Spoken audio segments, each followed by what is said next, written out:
Hello everyone, welcome to eDufundae. This is your chemistry mentor for the topic hydrogen and its compounds, and we are going to discuss the topic introduction and preparation of hydrogen peroxide. Hydrogen peroxide, that is H2O2. It was discovered by a French chemist J.L. Thénard in 1818. Let us see the preparation of hydrogen peroxide.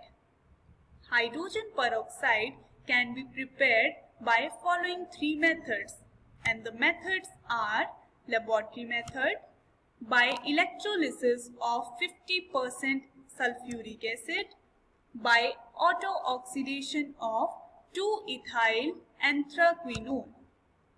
Also, hydrogen peroxide is very useful reagent in environmental chemistry, or we can say green chemistry, because it is used in pollution control treatment of domestic and industrial effluents.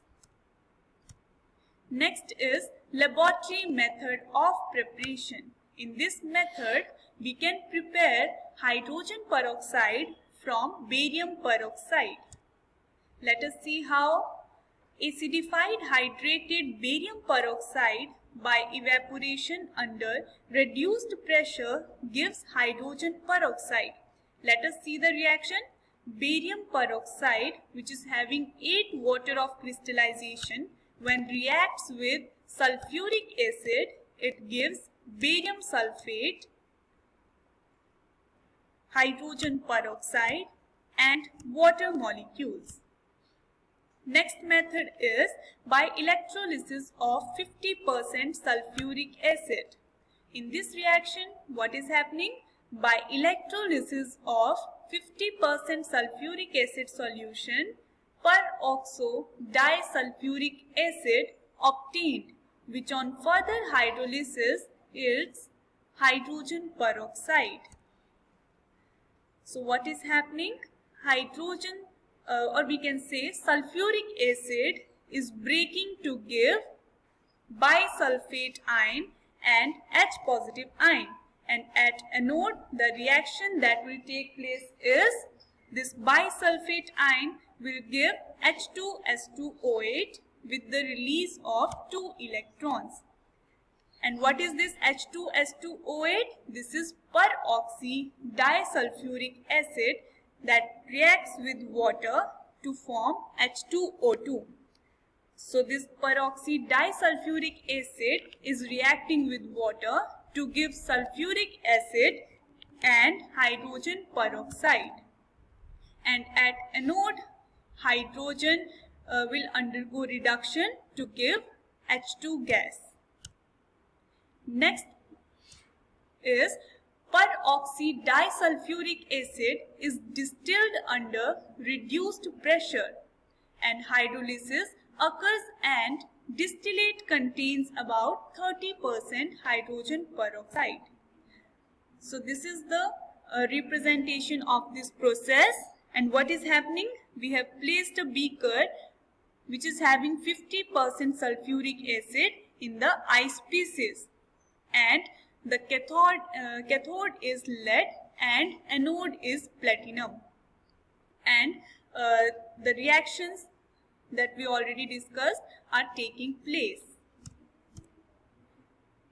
K2S2O8 is now used for the laboratory preparation of D2O2. And this compound, when reacts with heavy water, that is D2O, it gives the compound KdSO4 plus D2O2. And what is D2O2? Deuterium peroxide. Next method of preparation of hydrogen peroxide is by auto-oxidation of 2-ethyl anthraquinone. So this is basically for the industrial production of H2O2, and it is prepared by auto-oxidation of 2-ethyl anthraquinone. And what is the structure of 2-ethyl anthraquinone? This is the structure of 2-ethyl anthraquinone, and it undergoes oxidation to give hydrogen peroxide with oxidized product. And in the oxidized product, this hydroxyl ions, or we can say hydroxyl groups, will get converted into ketonic groups. That is, and this compound is 2-ethyl anthraquinone. This reaction is reversible in nature and will give the reverse reaction when we will put the do the hydrogenation in the presence of the catalyst palladium. In this case, 1% hydrogen peroxide is formed, which is extracted with water and concentrated to about 30% by mass by distillation under reduced pressure. So further process also takes place, that is, it can be further concentrated to about 85% by careful distillation under low pressure. The remaining water can be removed by further freezing to obtain pure hydrogen peroxide. That's all for this topic. Thanks for watching.